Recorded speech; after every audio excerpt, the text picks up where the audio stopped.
रसोई घर में ये 3 चीजें कभी खत्म मत होने देना, नहीं तो लक्ष्मी चली जाएगी। नमस्कार दोस्तों, जय माता अन्नपूर्णा। यदि रसोई घर की इस वीडियो को जो भी लाइक करें, उसके घर में अनंत धन की कोई कमी मत होने देना। उसकी गरीबी जन्म जन्मांतर की परेशानी दूर कर देना। दोस्तों, कहते हैं कि जैसा खाओगे अन्न, वैसा रहेगा मन। यानी हमारे भोजन का संबंध हमारे शरीर, मन, जीवन इनसे सीधे तौर पर जुड़ा हुआ है। यदि धन संपत्ति और अच्छा खाना मिल जाता है तो हम खुश हो जाते हैं, अच्छे फैसले उस समय लेते हैं, मन प्रसन्न हो जाता है। मन लगाकर हम अपना काम करते हैं, यानी भोजन का संबंध हमारे मन से और हमारे कर्म से जुड़ा हुआ है। वहीं अगर मन लायक भोजन नहीं मिलता है तो दिमाग चिड़चिड़ा हुआ रहता है और मनुस्मृति की अगर माने तो व्यक्ति के भाग्य के उदय का रास्ता किचन से ही होकर जाता है। भगवान ना करें आपके घर के रसोई में यह 5 चीजें कभी कम हो।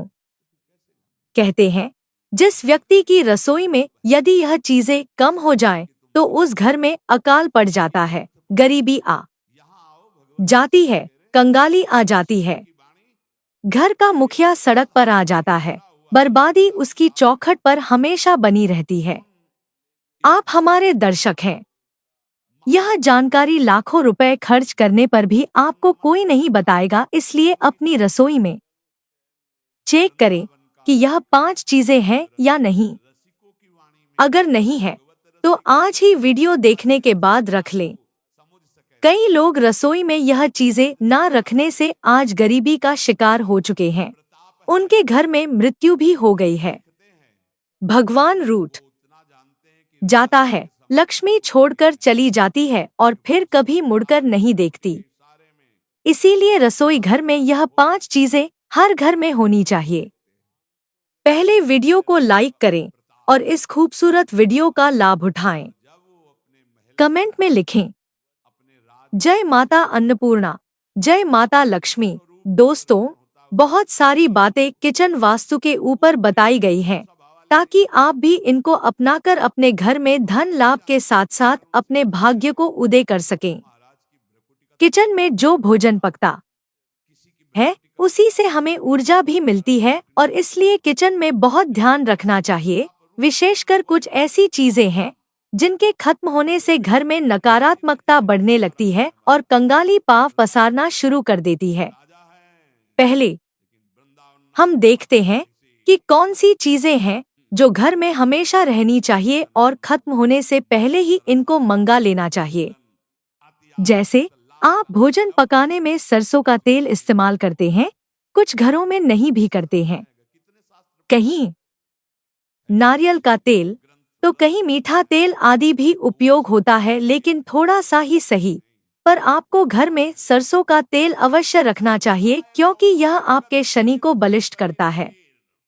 सरसों के तेल का संबंध सीधा शनिदेव से होता है और इसे किचन में रखने मात्र से लाभ और व्यापार में वृद्धि प्राप्त की जा सकती है। धन और ऐश्वर्य से जुड़ा हर सुख प्राप्त होता है। तेल शनि के कोप का शिकार आपको बना सकता है, लिहाजा किचन में कभी भी तेल खत्म नहीं होने देना चाहिए और हर शनिवार इस सरसों के तेल में से शनिदेव पर अपनी छाया देखकर थोड़ा ही सही, आधी कटोरी से भी कम ले लीजिए। उसमें अपनी छाया देखकर शनिदेव पर अवश्य चढ़ाना चाहिए। कहते हैं कि हनुमान जी से पिटाई लगने के बाद जब हनुमान जी ने शनिदेव के शरीर पर सरसों का तेल लगाया तो शनिदेव की पीड़ा समाप्त हो गई थी। तब शनिदेव ने कहा था कि जो भी भक्त श्रद्धापूर्वक शनिवार के दिन मुझे सरसों का तेल चढ़ाए, उसे शनि संबंधी दोषों से और कष्टों से मुक्ति मिलेगी। इसके बाद से ही शनि देव पर सरसों का तेल चढ़ने की परंपरा हो गई। इसलिए हमेशा अपने घर पर सरसों का तेल अवश्य मंगा कर रखें। दूसरी चीज बताने की जरूरत ही नहीं, बड़ी कॉमन है, नमक।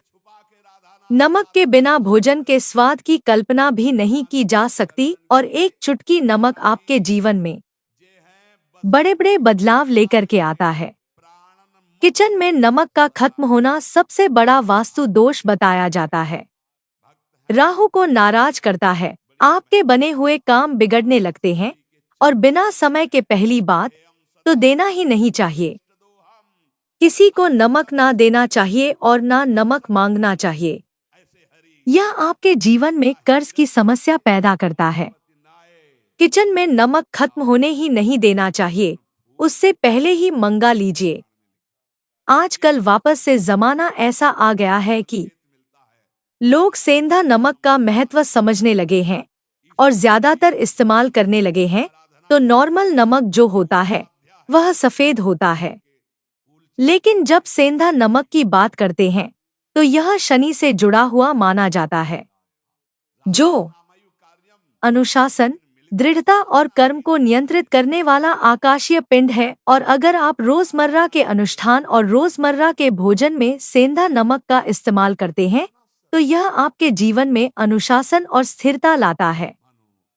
तो दोस्तों, सेंधा नमक का इस्तेमाल खास तौर पर अनुष्ठानों में भी किया जाता है। यह न केवल राहुशनि के दुष्प्रभावों को कम करता है बल्कि घर में सकारात्मक ऊर्जा भी बनाए रखता है। इसलिए आपको हमेशा अपने किचन में सेंधा नमक रखना चाहिए।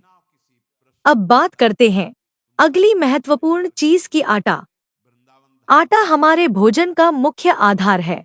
अगर घर में आटा समाप्त हो जाता है तो यह वास्तु के अनुसार बेहद अशुभ माना जाता है। कहा जाता है कि आटा खत्म होने से लक्ष्मी माता घर से नाराज हो जाती हैं, इसलिए किचन में आटा कभी खत्म नहीं होना चाहिए। आटे के साथ थोड़ी तुलसी के पत्ते या चने को मिलाकर पिसवाने से इसका शुभ प्रभाव बढ़ता है। खास तौर पर शनिवार के दिन आटा पिसवाना और उसमें चने मिलाना वास्तु के अनुसार बेहद लाभकारी होता है। अब बात करते हैं चावल की। चावल सनातन धर्म में अक्षत के रूप में पूजा में चढ़ाया जाता है। अक्षत का अर्थ होता है जो टूटा न हो। यह पूर्णता का प्रतीक है और हर देवी देवता की पूजा में इसका उपयोग किया जाता है। चावल का संबंध सीधे चंद्रमा से होता है। चंद्रमा मन का कारक ग्रह है और चावल हमारे मानसिक संतुलन को बनाए रखने में सहायक होते हैं। इसलिए किचन में चावल का होना अनिवार्य है। अगर घर में चावल खत्म हो जाएं, तो यह चंद्रमा के कमजोर होने का संकेत होता है, जिससे मानसिक और पारिवारिक समस्याएं बढ़ सकती हैं। इसके अलावा यह शुक्र ग्रह से भी जुड़ा हुआ है, जो हमारे जीवन में ऐश्वर्य, सुंदरता और विलासिता का कारक है। इसलिए किचन में चावल कभी खत्म न होने दें।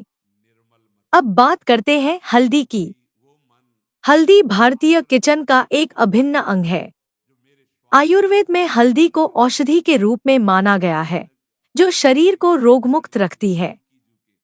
हल्दी का संबंध गुरु ग्रह से होता है, जो ज्ञान, धन और समृद्धि का कारक है। यदि आपके घर में हल्दी खत्म हो जाए तो यह गुरु ग्रह के अशुभ प्रभाव का संकेत देता है, जो जीवन में कई समस्याओं का कारण बन सकता है। पूजा पाठ में भी हल्दी का अत्यधिक महत्व है। विशेषकर गुरुवार के दिन हल्दी का दान या उसका उपयोग शुभ माना जाता है। इसलिए किचन में हल्दी कभी खत्म न होने दें। अगली जरूरी चीज है शहद। शहद का वास्तु और ज्योतिष शास्त्र में विशेष महत्व है। इसे सूर्य और मंगल ग्रह से जोड़ा जाता है।